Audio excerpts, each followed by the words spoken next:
It's 7:15 a.m. in a suburban neighborhood somewhere in America. A parent stands in the kitchen, assembling a peanut butter and jelly sandwich for their child's lunchbox. The bread is soft, white pre-sliced. It came from a bright plastic bag with cheerful branding. The label promises freshness, comfort, and nutrition. The bread feels light. It compresses easily under the hand. It smells faintly sweet. This is a scene repeated in millions of American homes every single morning. Now, walk into any U.S. grocery store. The bread aisle stretches for 50 feet or more. Dozens of brands line the shelves. Wonder Nature's Own, Sara Lee, Arnold, Oro Wheat, Brownberry, Dave's Killer Bread, store brands, organic options, whole wheat, multigrain, honey wheat, white sourdough. The variety appears endless. Each package makes a promise: freshness, nutrition, family tradition, wholesome ingredients. But here's something most American consumers never consider. Why does that loaf of bread stay soft for 3 weeks, unopened? Why doesn't it go stale after a few days like bread used to? And why, despite all the different brand names on the shelf, do so many ingredient lists look nearly identical? The bread aisle presents the illusion of choice. But when you start reading the labels, a different picture emerges. Bread is one of the most consumed foods in the United States. According to USDA data, the average American household purchases bread weekly. It's used for sandwiches, toast, dinner rolls, and countless meals. For many families, especially those with children, bread is a daily staple. School lunches, quick breakfasts, easy dinners. Bread is everywhere. Because bread is such a routine purchase, most consumers don't scrutinize what's inside the package. The assumption is that bread is simple: flour, water, yeast, maybe some salt. That's how bread was traditionally made for thousands of years. But modern commercial bread in America is a different product entirely. This isn't about demonizing bread or suggesting it's inherently harmful. It's about understanding what's actually in the product and how the bread industry operates in the U.S. market. Because when you look closer, some patterns emerge that many consumers find surprising. The bread industry in America is dominated by two major corporations.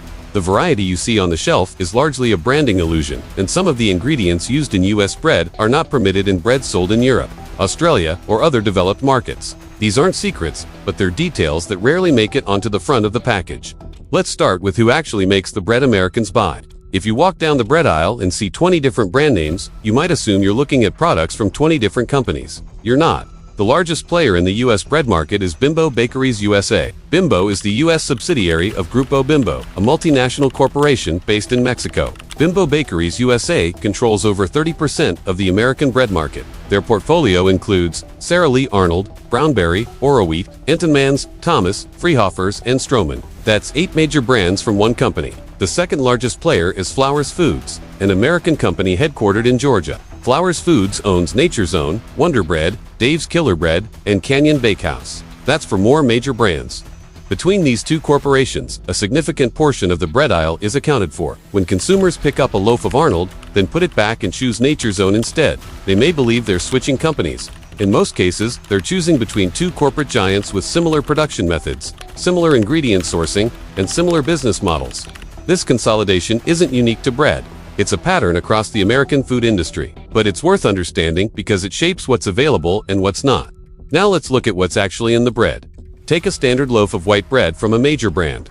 The ingredient list typically includes enriched wheat flour, water, high fructose corn syrup or sugar, yeast, soybean oil or other vegetable oils, and salt. It also contains calcium propionate as a preservative, monoglycerides and diglycerides as emulsifiers, sodium stearoyl lactylate as a dough conditioner, and azodicarbonamide as a dough conditioner. Let's break down what some of these ingredients actually do. Enriched flour is created through a specific process. Whole wheat kernels contain 3 parts: the bran, the germ, and the endosperm. When wheat is refined into white flour, the bran and germ are removed. This extends shelf life and creates a softer texture, but it also removes approximately 80% of the grain's natural nutrients. To address this, the FDA requires manufacturers to add back certain nutrients synthetically. This is why the ingredient list includes niacin, iron, thiamine, riboflavin, and folic acid. These are synthetic versions of B vitamins and iron. The flour is enriched because nutrients have been added back after being removed. However, the added nutrients don't fully replicate what was lost. The fiber, for example, is gone. So are many trace minerals and phytonutrients. This isn't inherently dangerous. Enriched flour has been used in the U.S. for decades and is considered safe by the FDA. But it's worth understanding that enriched doesn't mean nutritionally superior. It means partially restored after processing. Most commercial bread in the United States contains added sweeteners.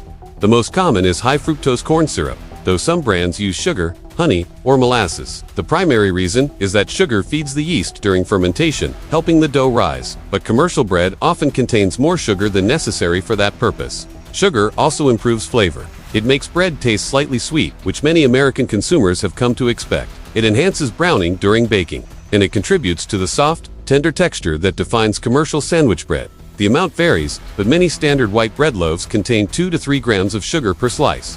That might not sound like much, but over time, it adds up. For a family eating bread daily, those grams accumulate. And for consumers trying to reduce added sugar intake, bread might not be the first place they think to look. This is where things get particularly interesting. Azodicarbonamide, often abbreviated as ADA, is a dough conditioner. Its function is to bleach the flour, making bread whiter, and to improve dough elasticity, making it easier to process on industrial production lines. In the United States, ADA is classified as generally recognized as safe by the FDA. It's permitted in cereal flour and bread at levels up to 45 parts per million. However, ADA is also used in the production of foamed plastics. It's a blowing agent in the manufacture of yoga mats, shoe soles, and synthetic leather. This dual use has led to public criticism and consumer advocacy campaigns. Here's the important context. The European Union, the United Kingdom, and Australia have banned the use of azodicarbonamide in food products. Not because it was proven to cause immediate harm, but because regulators in those regions took a precautionary approach. When ADA breaks down during baking, it can form trace amounts of semicarbazide and urethane, both of which are considered potential carcinogens in high doses. The FDA maintains that the levels used in bread are too low to pose a risk. Studies conducted in the U.S. have not shown evidence of harm at approved levels, but the regulatory divergence is notable. American consumers are eating a chemical in their bread that consumers in Europe, Australia, and the UK are not. Again, this isn't a claim that ADA is definitively harmful. It's regulated, studied, and permitted. But it represents a difference in how food safety is approached across different markets. Calcium propionate is one of the most common preservatives in commercial bread. Its purpose is to inhibit mold growth, extending the product's shelf life. This is why a loaf of bread can sit unopened on a shelf for 2 to 3 weeks without going stale or developing mold. From a business perspective, this makes sense. Longer shelf life means less waste, lower costs, and broader distribution. Bread can be baked in centralized facilities, shipped long distances, and still arrive fresh at stores. But it also raises a question. Is bread meant to last 3 weeks? Traditional bread, made with just flour, water, yeast, and salt, typically goes stale within a few days. That's how bread behaved for most of human history. The long shelf life of modern bread is not a natural characteristic, it's the result of chemical intervention. Calcium propionate is considered safe by the FDA. Studies have not shown evidence of harm at typical consumption levels, but some consumers prefer to avoid it, particularly for children, because some research has suggested potential links to behavioral changes, though findings are not conclusive. So far, we've looked at white bread, but what about the options marketed as healthier? What about whole wheat or honey wheat? Many consumers assume that choosing whole wheat bread automatically means they're getting a more nutritious product, and in some cases, that's true. But the reality is more nuanced than the front label suggests. Because not all whole wheat bread is created equal. When a bread label says whole wheat, it should mean the flour used includes the entire wheat, kernel bran, germ, and endosperm. This provides more fiber, more vitamins, and more minerals than refined white flour. But here's where labeling can be misleading. In the United States, a product can be labeled wheat bread as long as it contains some wheat flour. It doesn't have to be 100% whole wheat. Many wheat breads are actually made with a mix of enriched white flour and whole wheat flour, with added caramel coloring to make the bread appear darker and healthier.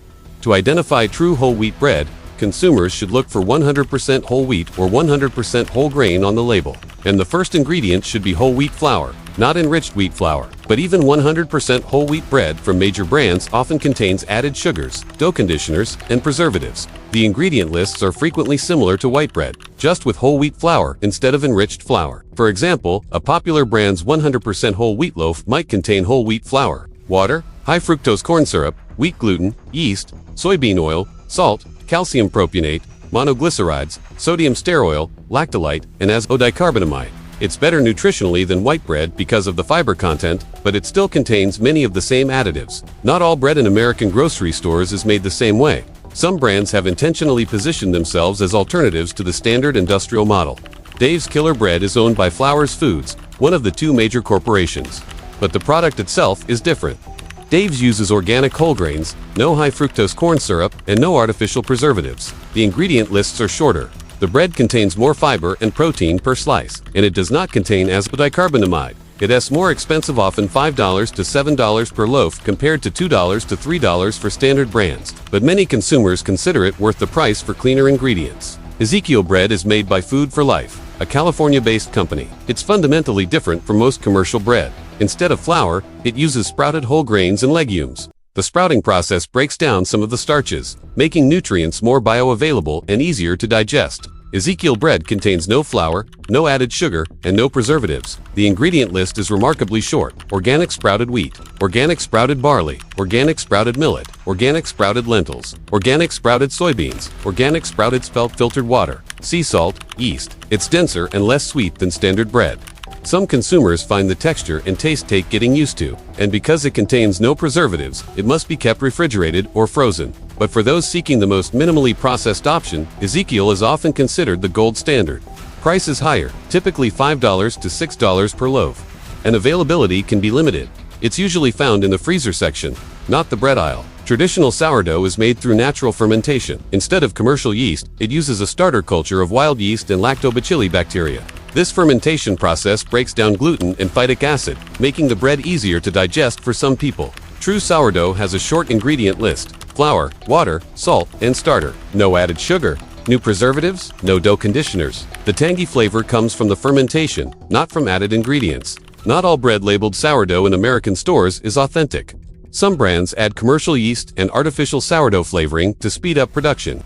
To identify real sourdough, consumers should check the ingredient list. If it contains commercial yeast or preservatives, it's not traditional sourdough. Local bakeries often make the best sourdough, but some grocery stores carry genuine versions, particularly in the bakery section. Price varies, but it's typically $5 to $8 per loaf. Many grocery chains now offer their own organic or natural bread lines. These vary in quality. Some are genuinely cleaner, with shorter ingredient lists and no controversial additives. Others are simply rebranded versions of the same industrial bread, with minimal changes. The key is to read the ingredient list. A store brand, labeled organic or artisan, is unnecessarily better unless the ingredients reflect that. So what should consumers actually look for when buying bread? The front of the package is marketing. The back of the package is where the actual information is. Bread with fewer ingredients is generally closer to traditional bread. Ideally, the list should include flour, water, yeast, and salt. Additional ingredients like seeds, honey, or oil are common and not necessarily problematic. But if the list contains more than 10 ingredients, many of which are unfamiliar, it's worth questioning what's inside. Ingredients are listed in descending order by weight. The first ingredient is what the product contains the most of. If the first ingredient is enriched wheat flour, the bread is made primarily from refined flour. If the first ingredient is whole wheat flour, that's a better sign. If sugar or high fructose corn syrup appears in the top 3 ingredients, the bread contains a significant amount of added sweetener. Labels like wheat bread or multigrain don't guarantee whole grains. The specific phrase 100% whole grain or 100% whole wheat indicates the flour used is not refined. This provides more fiber and nutrients. The Nutrition Facts panel lists total sugars per serving. For bread, a serving is typically 1 or 2 slices. Ideally, bread should contain less than 2 grams of sugar per slice. Anything above that suggests added sweeteners beyond what's needed for fermentation. If the bread can sit on a shelf for 3 weeks, it contains preservatives. Calcium propionate is the most common. Some consumers prefer to avoid it, particularly for young children. Without preservatives typically requires refrigeration or freezing and will go stale within a few days. Organic certification means the bread is made without synthetic pesticides, GMOs, or certain additives. It doesn't automatically mean the bread is healthier in all respects. Organic bread can still contain added sugar and salt, but it does eliminate some concerns about chemical residues and controversial dough conditioners like ADA. Cleaner ingredients often cost more. That's the reality of the market. A $2 loaf of white bread is inexpensive because the ingredients are inexpensive: refined flour, corn syrup, soybean oil, and preservatives. A $6 loaf of organic sprouted grain bread costs more because the ingredients cost more. For families on tight budgets, this presents a challenge. Not everyone can afford $6 bread, but even within budget constraints, there are better and worse options. Choosing 100% whole wheat store brand bread over white bread is an improvement, even if it's not the most expensive organic option. The bread aisle in an American grocery store offers variety, but much of that variety is superficial. The same 2 corporations produce the majority of the brands. The same ingredients: enriched flour, high fructose corn syrup, preservatives, dough conditioners appear across different labels. The packaging changes, but the product often doesn't. This isn't a conspiracy.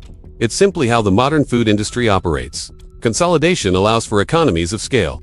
Standardized ingredients reduce costs. Long shelf life minimizes waste. From a business perspective, it makes sense. But from a consumer perspective, it's worth understanding what you're actually buying, because the front of the package promises freshness, nutrition, and tradition. The back of the package tells a different story. Some consumers will read this and decide to seek out alternatives: Dave's Killer Bread, Ezekiel sourdough from local bakeries. Others will continue buying the brands they've always bought, but with a clearer understanding of what's inside. And some will decide that the convenience and price of standard bread outweigh the concerns. All of those are valid choices. The goal of this content isn't to tell people what to eat. It's to provide the information that allows them to make informed decisions. Because when you know what's on the label, you have the power to choose what works for you and your family. The bread industry isn't going to change unless consumer demand changes. And consumer demand won't change unless consumers understand what they're actually consuming. That's where awareness starts. This type of content doesn't exist to create fear. It exists to create understanding. Because understanding is the foundation of informed choice. An informed choice is what every consumer deserves.